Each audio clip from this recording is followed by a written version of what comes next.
Okay. Erev Tov to everybody. I hope everyone's well. So tonight we are continuing our study of Melakhim Bet. We are getting towards the end of the life. We're getting towards the end of the life of Elisha, but we're not gonna be there yet. But we're, so to speak, closing the circle. What we studied last week at the end was basically the last sustained narrative of the Elisha story, meaning Elisha. We've had a series of many stories about Elisha, and we've kind of finished. We're going to have one more story about Elisha this evening, but he plays, he plays a role, but he's not necessarily the major role. And the story after story after story, the sustained narrative is finished at this point. Many of the some of the commentaries, in fact, take a little break at this point, and they towards the end of Perek Chet and kind of do a summary, a sikum of the life of Elisha, the Abarbanel, and others, and some of the modern writers on the book of Kings do that as well. So again, I'm not going to go into, there's a lot of discussion in the literature about the organization of the Elisha narratives and whether they're in chronological order, whether they're not in chronological order. Most people believe they're not in chronological order. And we kind of touched on that a little bit when I tried to show that maybe one of the stories in chapter 8, when the anonymous king asks about, tell me, Saper Niflaot, the great wonders that Elisha did, that he's already dead by that time. So it seems that what's more important for the editor of the book of Melakhim was much more the literary connections between the story, the thematic connections between the various stories, the linguistic connections between the various stories, and not necessarily the chronological narrative. I do want to point out, again, just to remind us where we are historically. Historically, we're in, again, if we kind of frame ourselves. So if the building of the Beit HaMikdash was around somewhere between 1000 and 950 of the BCE, before the Common Era, and Eliyahu is functioning in the 880s, 870s. So we are functioning here in the time of Elisha, right after that, 870s, 860s, 850s, 840s, and that period of time. That's the period of time that Elisha is functioning in. Elisha, according to our tradition, spanned a good number of decades. In one of the midrashim, it suggests that Elisha's public service spanned 60 years. So he was a prophet for a long time, and he kind of traversed over many kings, kings of Judah and kings of Israel. When we talk about, again, the period of time, most of the period of time that we're talking about, remember, on the Judah side, it's an uninterrupted, there are no houses. It's only the Beit David. It's gone Beit David, one after the other. And the kings that we are familiar with in the time that parallel the northern tribes, which is the main focus. Eliyahu, as we mentioned, never interacts with the Judean kings. Elisha very rarely interacts. It's focused on the northern kings. So we're talking about the kings in Judah of Yehoshaphat, who's a major player. We saw it last year in the end of the book of Kings 1, and his children, Yehoram, and eventually his children. And of course, on the Israelite side, in the time of Eliyahu, Achav, who the Beit Omri was the father of Achav. Achav, and then his descendants. So the Beit Omri, Beit Achav are the major players that we've been exposed to. One of the things that I do want to mention, and again, and just to summarize before we go back to the text, as the text is going to take a little break from straight narrative, and it feels much more again like Sefer Melakhim. We're going to go back to the style of Sefer Melakhim, of early Sefer Melakhim, of early kings. It's important to know that, and this is something that, again, a number of people have commented on. We talked about in the past the differences between Eliyahu and Elisha in terms of personality. Eliyahu is much more of a Kana'i. Eliyahu is much more of a fiery prophet. Elisha seems to be much more of a prophet who brings life and solves people's problems. He finds the garzen in the water. He helps them have the Bnei HaNeviim have food. He's much more of a chevraman. He hangs out with people, right? We talked about all those differences. Another major difference between Elisha and Eliyahu is very much a national prophet. He is not, you don't see Eliyahu, going and dealing with, specific this issue, that issue.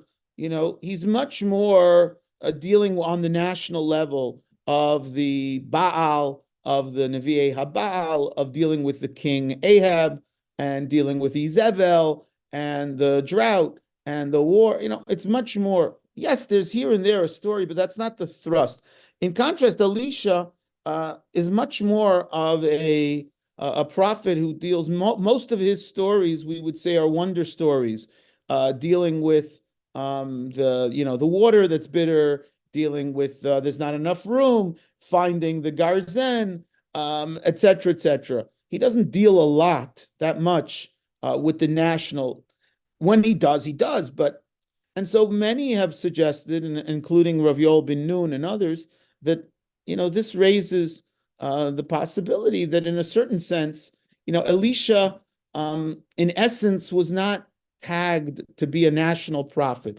You know that in the prophets, there are national prophets and more, kind of personal prophets. A lot of prophets that were floating around. And they're not all mentioned by name in the Tanakh. And maybe Elisha, was kind of forced by circumstances, because there was nobody else, to play a role, a more national role than he really wanted to. And that's part of the, the certain, we know that Elisha is different than Eliyahu, but also it, not only in personality, but also in terms of what he saw his kochot. And it is interesting that during the time of Elisha, Elisha is not able to, bring about, cataclysmic change. Aram is not defeated during the time of Elisha. He's not able to solve the national problems of the Jewish people, of the Israelites. And again, it tells you, again, as much as he may have been involved on some level, in the national level, he certainly wasn't a national, the savior, so to speak, kind of prophet who could solve all those big, national issues. Okay, now let's go back. Let's pick up where we were in the book of Kings. So let's pick it up and just remind ourselves a little bit of background so we know who we're talking about, so we understand a little bit of the history. So let me first get my Kings up. We'll get our, and here I want to go back for a second. I want to go back for a few minutes. Let's go back to the book of Kings 1. Kings 1. And we'll go back to chapter 22 in the book of Kings 1. So let's make this, and let's share screen. So if we go back to the book of Melakhim Aleph. So the Bible describes, and in the chapter that closes the book of Kings 1, Eliyahu is not present. And it's at that time that there was a kind of ceasefire between, there's a ceasefire between between Aram, the Arameans, and Israel, between the northern kingdom. Vayi b'shana shlishit, vayered Yehoshaphat melech Yudah melech Yisrael, vayomer melech Yisrael avadav, hayidatem kilanu ramot hagilad, v'nachnu machshchim mikachad otam miyad melech Aram. So first of all, what you see is an interesting phenomenon. You see that during the time of Achav, Yehoshaphat is the king of Judah. Part of his reign overlaps with Achav. That there is interaction between the northern king and the southern king. And you see that Yehoshaphat, that Melech Yisrael wants to have a joint battle. And he wants him to come to battle against Melech Aram and recapture Ramot HaGilad, to recapture, the territory not far from the Golan Heights.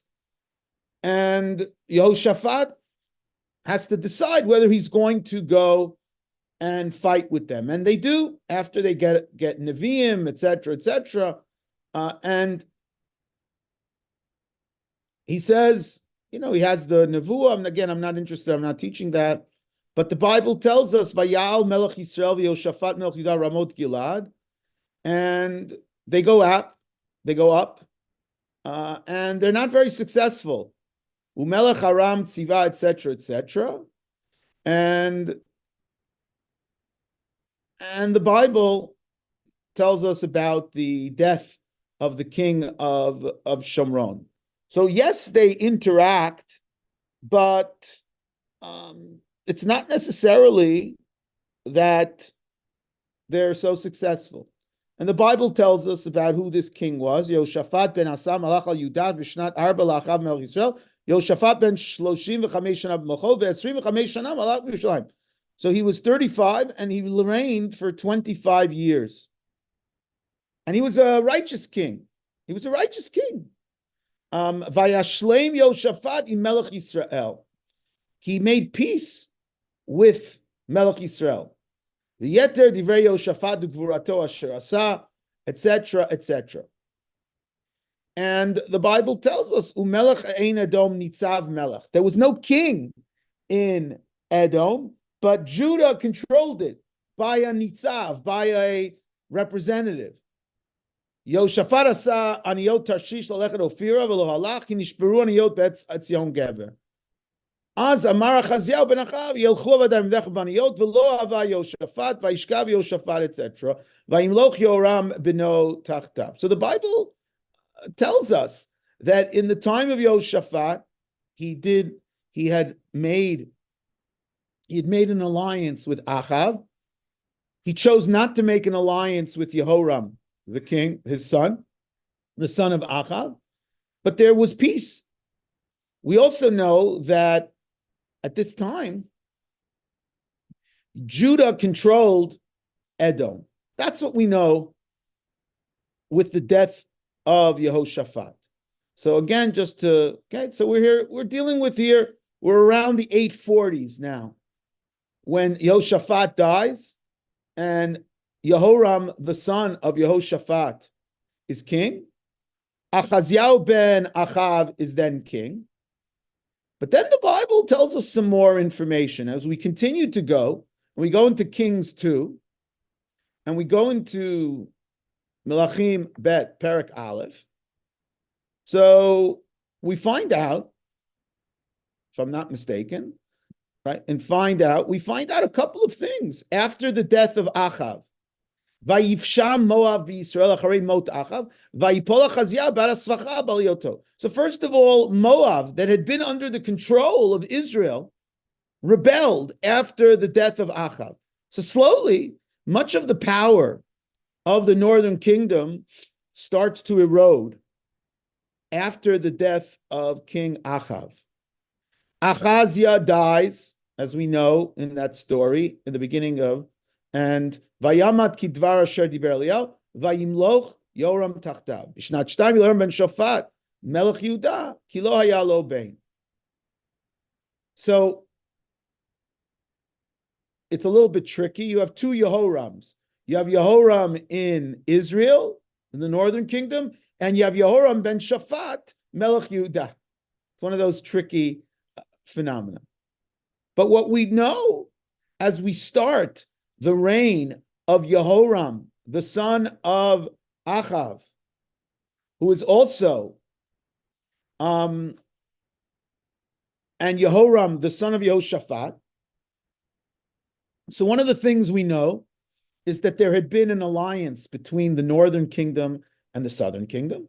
We know that Judah controlled the territory of Edom, but we also know that Moab rebelled against Israel, and the hegemony, the power of Israel, the northern tribe, starts to weaken during this period of time. We continue. We go, if I'm not mistaken, to chapter 3. The Bible tells us about this Yehoram character.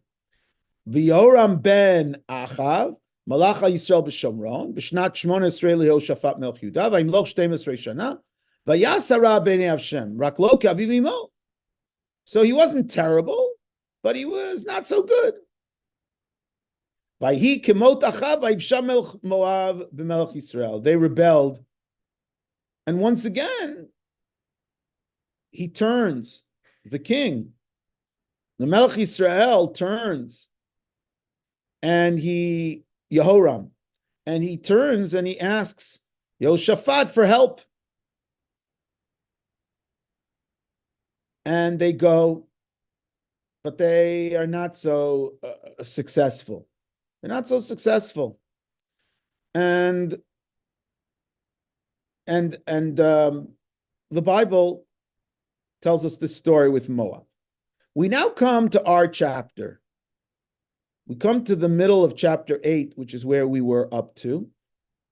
And we can now pick up and see what's going on. And like I said, after all these Elisha stories, the Bible kind of goes back to its Melakhim type flavor. It sounds almost like the beginning of the book of Kings. Ubishnat Chamesh, Leyoram ben Achav Melech Yisrael, V'Yehoshaphat Melech Yehuda, Malach Yehoram ben Yehoshaphat Melech Yehuda, ben Shloshim Ushtayim Shana Haya b'Molcho, Ushmona Shanim Malach b'Yerushalayim. So in order to make it less complicated, I think the Navi wrote, instead of calling him Yehoram ben Achav, they call him Yoram. And this one guy is called Yehoram. So it makes it a little easy to follow.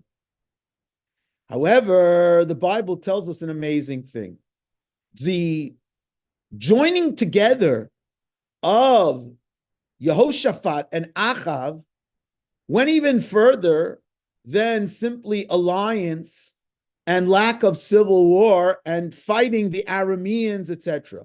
The Bible then but tells us, Vayelech b'derech malchei Yisrael. This Yehoram ben Yehoshaphat, who was the son of this great king Yehoshaphat, Vayelech b'derech malchei Yisrael kasher asu beit Achav, ki bat Achav hayta lo leisha.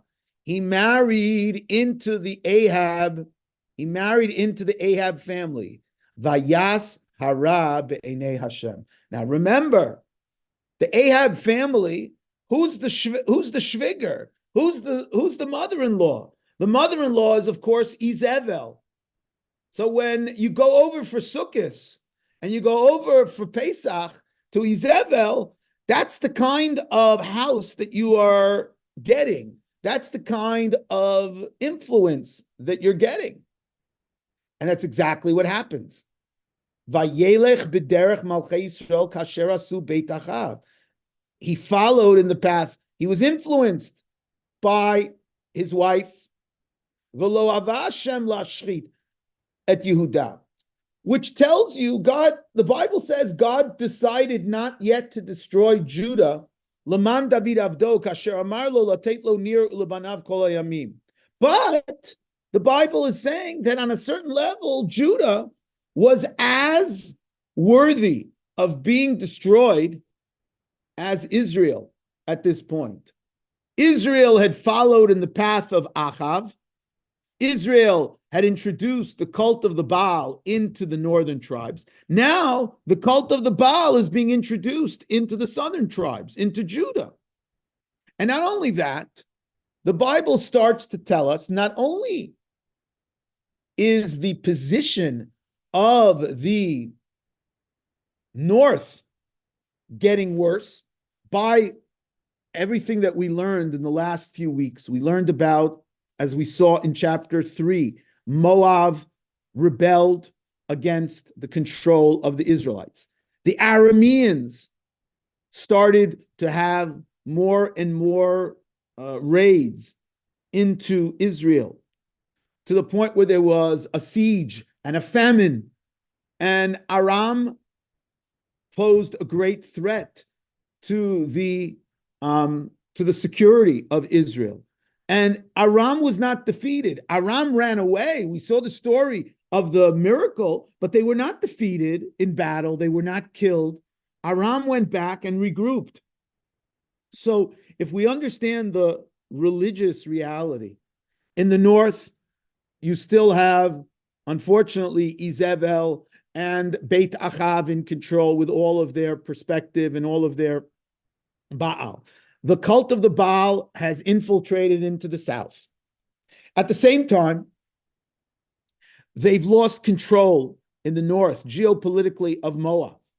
At the same time, Aram is continuing its threatening of the security of the northern tribes. And now the Bible tells us that the southern tribes also start to suffer a decline. In his day, Biyamav of this Yehoram, Pasha Edom mitachat yad Yehuda, vayamlichu alehem melech, vayavor Yoram Tza'ira, v'chol harechav imo. He had to go into battle. Vayihu kam laila. Remember, at the beginning of the book of the beginning of the in the end of the first book of Kings, the Bible had told us ein melech be'edom. There was no king. They were not organized politically, and therefore Judah was able to dominate them and put a nitzav. But here they appoint a king. So they go, but in the end, vayivsha Edom mitachat yad Yudah ad hayom hazeh. Edom rebelled until this day, until whenever this chapter was written. Edom was not under the control anymore of Judah. And not only that, so in the east, Edom, which is, the territory, southern Jordan, whatever you want to call it, Az tifsha Livna ba'etahi. Livna is a town more on the west. It also rebelled. The Yeter divrei Yoram, v'chol asher asa, halohim ktuvim al sefer divrei Ramim l'malchei Yehuda. So this is, whatchamacallit, this is Yehoram, or Yoram, whatever you want to call him. But it's interesting, the Bible here doesn't spell out how bad he was, and it makes an interesting reference. The Yeter divrei Yoram v'chol asher asa, halohim ktuvim al sefer divrei Ramim l'malchei Yehuda. So I want to look at Sefer Divrei Yamim, because Sefer Divrei Yamim tells us an interesting, couple of more interesting things about this character, Yoram. And it's important for us to know because, again, it gives us a window into the reality of what's going on in Judah and what's going on in Israel. So if we turn to Divrei Hayamim, it's always Divrei Hayamim Bet. Divrei Hayamim Aleph only goes through King David and Solomon. So if we're anytime we're talking about any king post Solomon, it's always going to be Divrei Hayamim Bet. So we look in Divrei Hayamim Bet. Let's try to see if we can go and we go to, let's go to chapter, I don't know, we'll go to chapter 18. Let's go to chapter 18.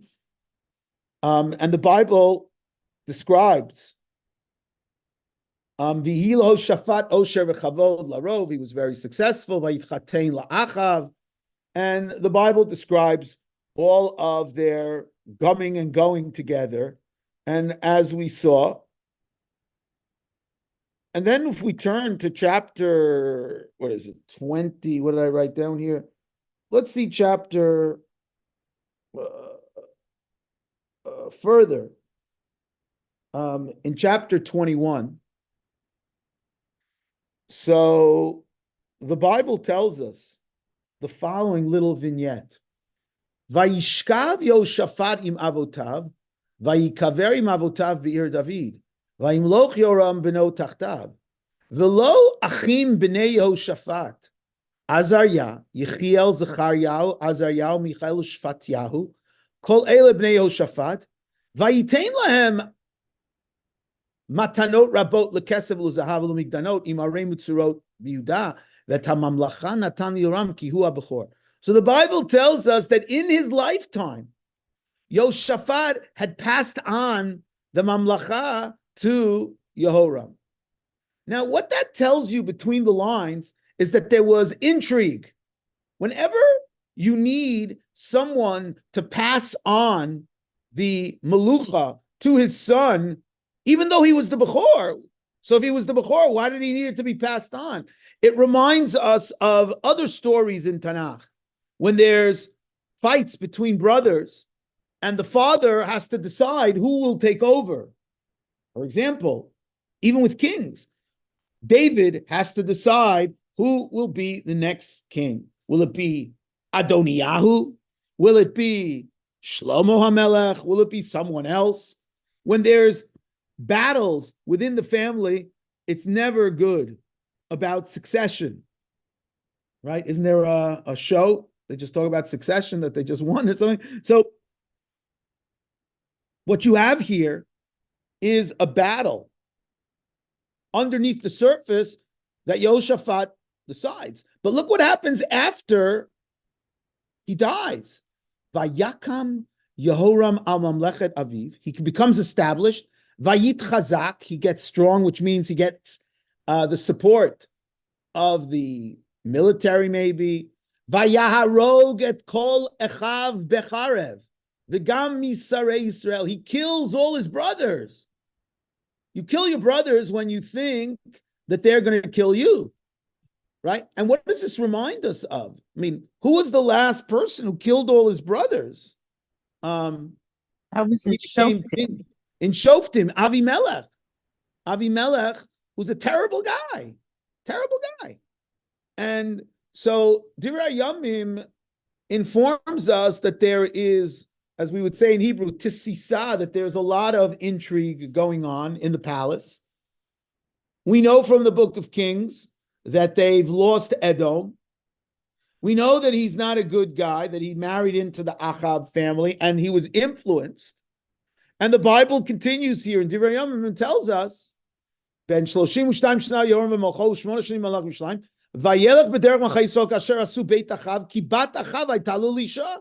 She was his wife, and reminds us, Bat Achav, reminds us of the Shlomo story that the women that he married pushed him over. Vayasara b'nei Hashem.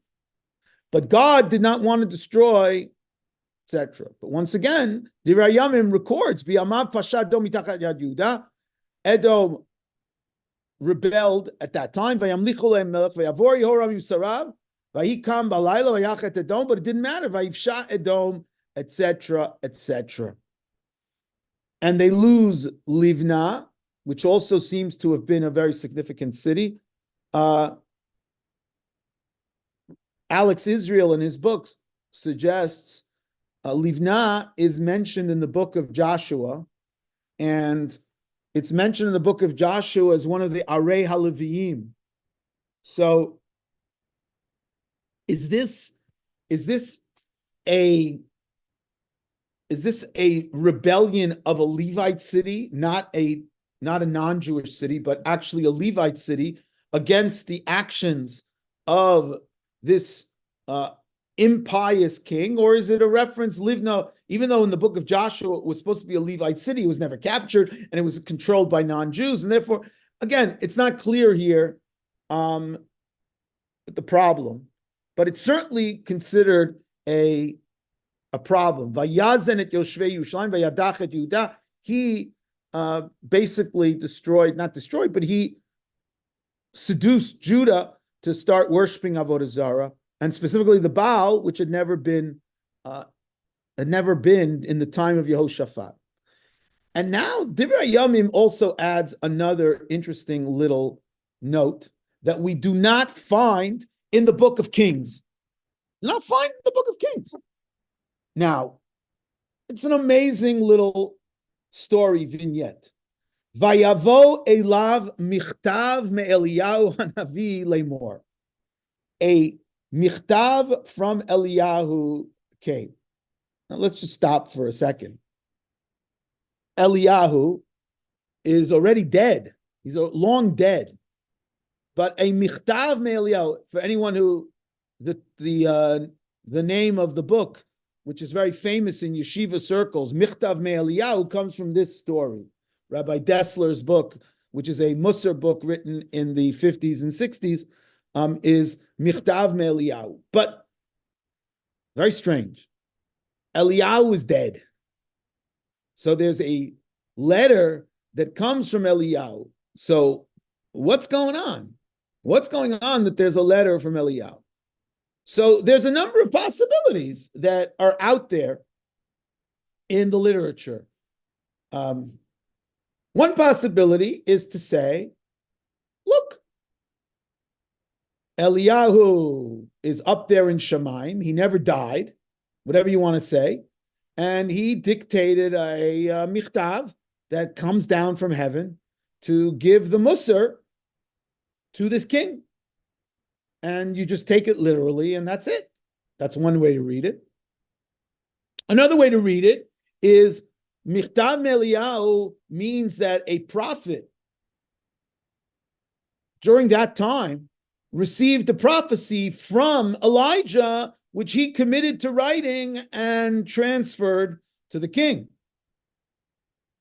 That's another possibility, that there was a direct communication. A third possibility is that Eliyahu, when he was alive, wrote a prophecy for the future and hid it away and said, when this and this happens, break the seal and open this letter, which is also a radical read. And the fourth possibility, which is the least from possibility, but it's certainly possible, is that this whole thing is a fabrication, meaning just like throughout history, when you want something to have force, you say it in the name of someone significant.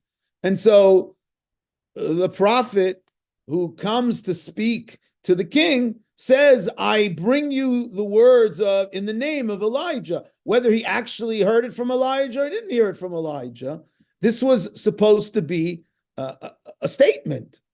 Especially given the fact that we know the fact that this king is following in the ways of Achav.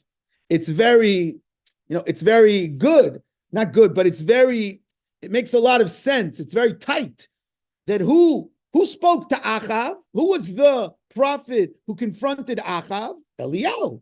This little junior Achav, Mr. Yehoram, he's going to be confronted by Eliyahu as well. So there's something powerful about that in terms of that. So let's go back and actually read the Michtav me'Eliyahu. So what is the Michtav? Vayavo elav Michtav me'Eliyahu.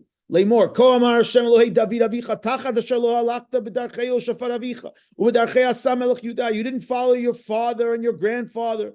V'atelach b'derech malchei Yisrael v'taznet Yudah v'yoshrei Shalom kaznot beit Achav. You prostituted Judah and led them to do the terrible things, and you killed your brothers. Hine Hashem no gave magefa gdola b'yamecha v'necha min hashecha v'chol rushuchecha ve'ata b'chalayim rabim machalei me'echad yitzu me'echa min acholi yamim al yamim. You're going to die this terrible, painful death.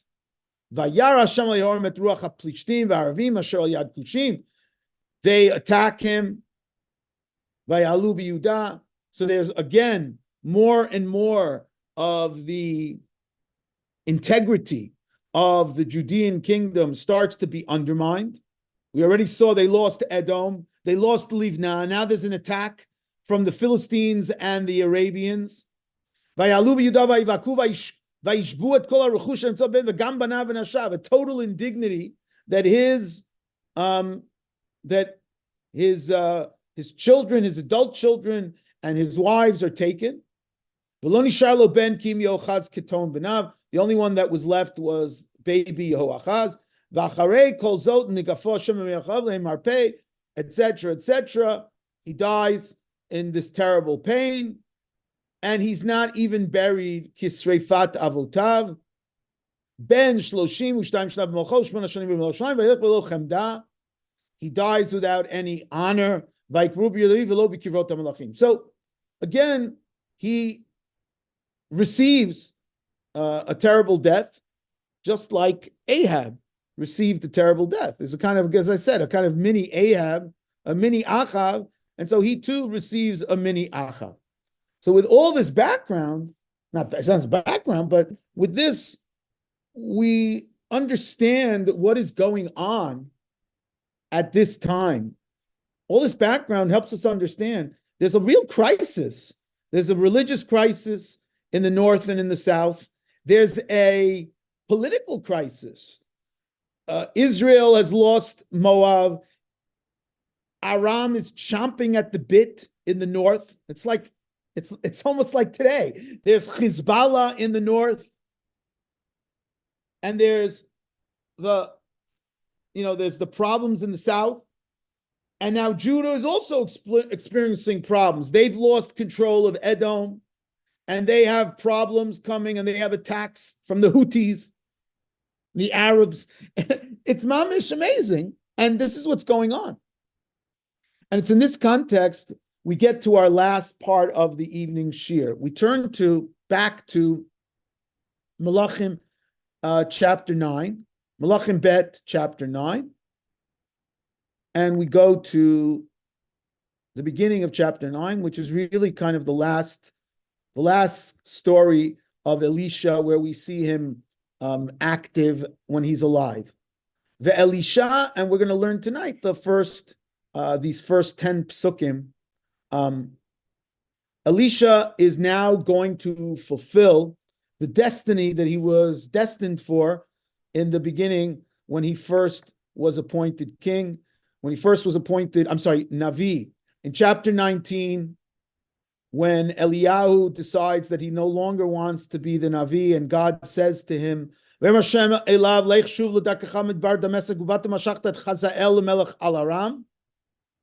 we saw last week, which again was not done by Eliyahu, but was done by Elisha, that Yehu ben Nimshi timshach lemelech Yisrael, that Elisha ben Shafat me'amelech timshach lenavi tachtecha. But this is now actually fulfilled in this chapter. Ve'elisha hanavi kara le'echad mibnei hanavim. Elisha calls one of his students, one of the bnei hanavim, ve'emer lo chagor matnecha v'kach pachshem hazeh biyadecha v'lech ramot hagilad. Go all the way up to the border where the king is fighting. They're trying to stave off the new assault, probably of Aram, up there in the north. Ubata sham orei sham Yehu ben Yoshafat ben Nimshi, ubata vakemota mitoch echav, ve'veito to cheder b'cheder. You should take him from his brothers. Again, the language of from your brothers, of course, reminds us of anointing a king. A king is taken from mitoch echav, from his brothers, and you bring him quietly, cheder b'cheder. V'lakachta pachshem v'yatzakta rosho v'marta kol mar Hashem mishachticha lemelech Yisrael ufatachta hadelet v'nasta v'lo techakeh. You should run away. Now, why is he being told to run away? So remember, and this may also explain to us what is the reason why Elisha himself doesn't go. Elisha himself does not go, but he sends a messenger, a shaliach. Now, why doesn't Elisha go? You could say, well, Elisha's old by this time, and so it's difficult for him to travel. Could be, but the Bible doesn't say anything about Elisha being old and infirmed here, as the Bible knows how to do when it wants to say that a king or a prophet or anybody is old. Zakein v'saveh, Abraham is Zakein, therefore he can't ostensibly travel back. Who knows? But here, Elisha is not called that, but he calls. So it could be that this is the tip-off. He doesn't go because basically he's told, he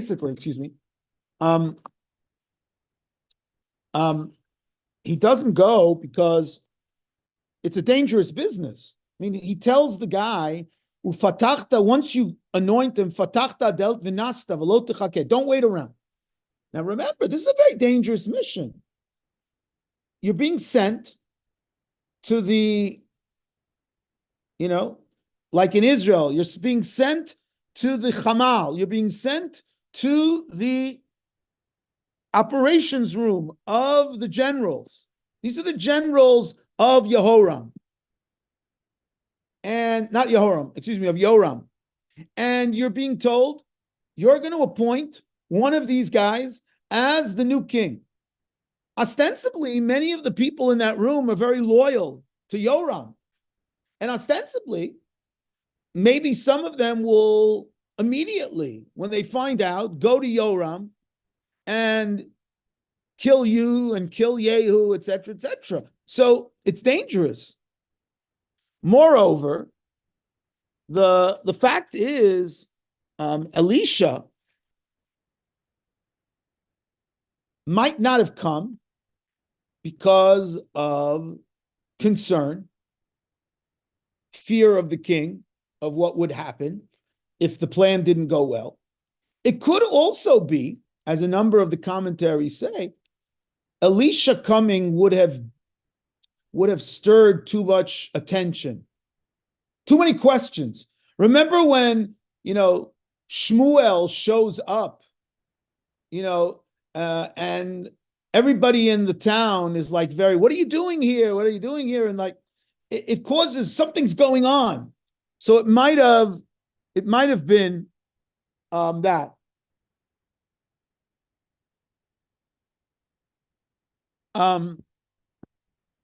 That could be.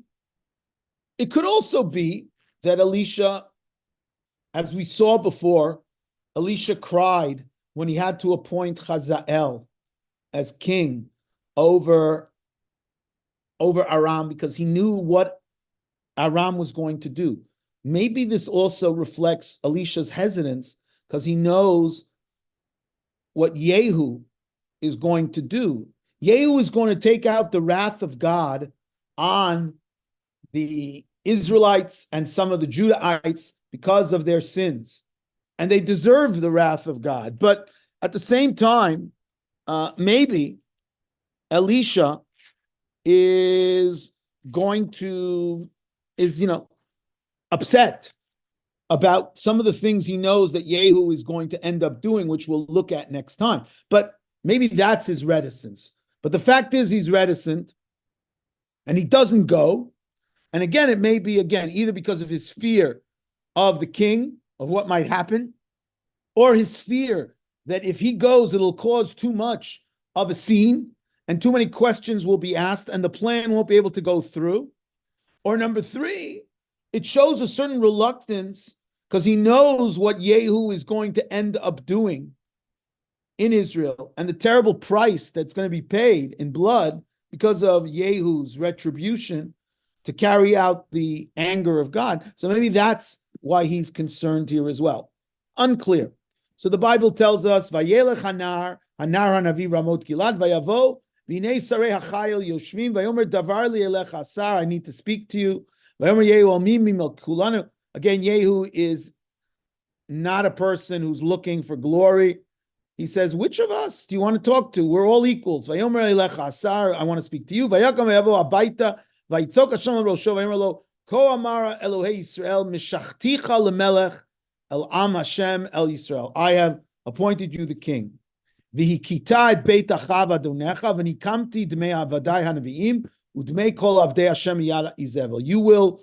You as the agent of God, you will avenge the blood of the Nevi'im that were killed by Achav. Remember, Izevel killed all those prophets. Udmei kol avdei Hashem. Remember, they had killed all the Avdei Hashem. And remember, Ovadia said, I was the one who saved them. Miyad Izevel. Yes, I'm sorry. Yeah, Debbie. I was just thinking, Dvar li elecha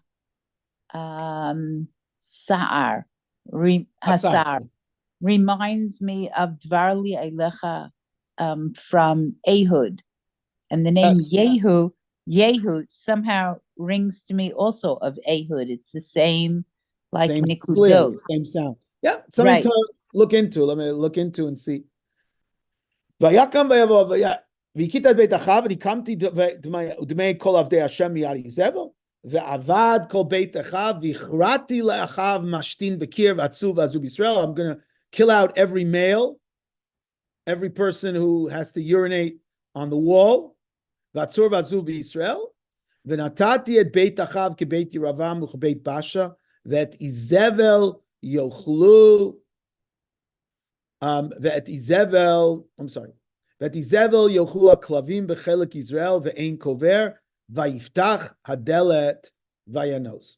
Now, I want you again, and that's the last point I'm going to make tonight. I want you again to understand the background that we learned also helps explain that in the end, as we're going to see, the people,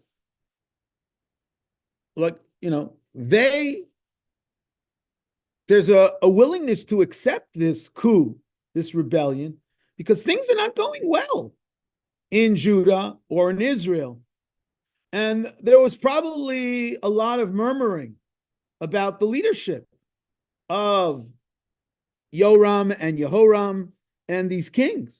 And so, it's the perfect time.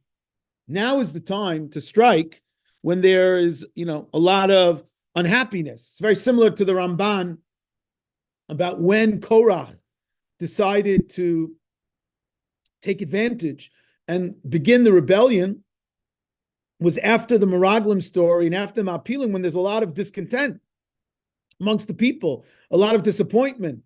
And maybe too here, it dafka plays into, and that's why it's important for us to know exactly about Yehoshaphat, etc. That little interlude at the end of chapter 8 was critical for us to understand the rebellion and why.